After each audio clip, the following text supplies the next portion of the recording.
ಓಂ ಸಾಯಿರಾಮ್.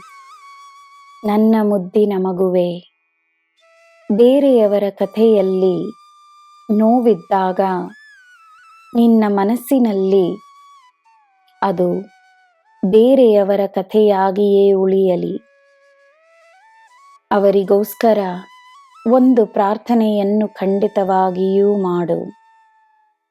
ಒಳ್ಳೆಯದಾಗಲಿ ಎನ್ನುವ ಪ್ರಾರ್ಥನೆ ಸದಾ ನಿನ್ನ ಹೃದಯದಲ್ಲಿರಲಿ. ತನ್ನ ಜೀವನಕ್ಕಾಗಿ ದೇವರಿಗೆ ಕೃತಜ್ಞತೆಯನ್ನು ನೀಡು. ಬೇರೆಯವರ ಜೀವನವನ್ನು ತನ್ನದಾಗಿಸಿಕೊಳ್ಳಬೇಡ. ಎಲ್ಲರ ಅವರದೇ ಆದ ಪಯಣವಿದೆ.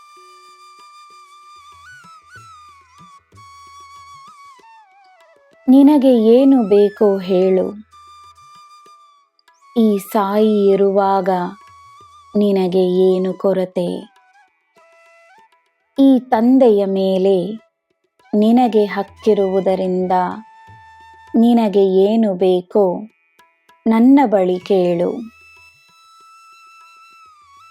ಅದೇ ಸಮಯ ನಿನಗೆ ಏನು ಬೇಕೆಂದು ಈ ತಂದೆಗೆ ತಿಳಿದಿದೆ ಎಂಬುದನ್ನು ಮರೆಯಬೇಡ.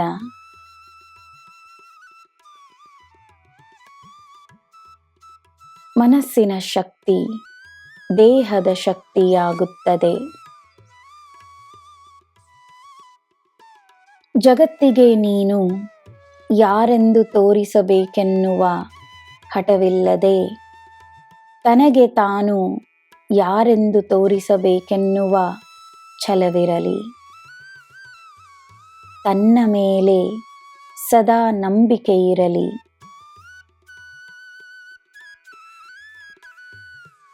ನಿನ್ನ ಅರ್ಹತೆ ಏನೆನ್ನುವ ಪ್ರಶ್ನೆ ಇಲ್ಲ.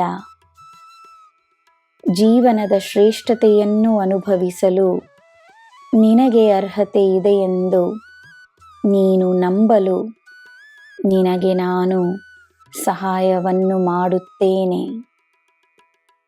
ನಿನಗೆ ನಾನು ದಾರಿಯನ್ನು ತೋರಿಸುತ್ತೇನೆ.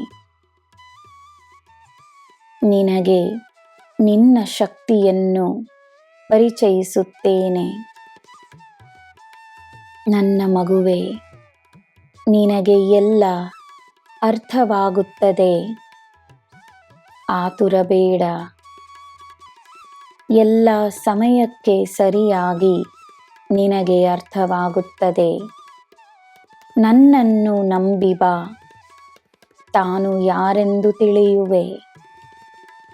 ನಿನಗೆ ಎಲ್ಲ ಶುಭವೇ. ಜೈ ಸಾಯಿರಾಮ್.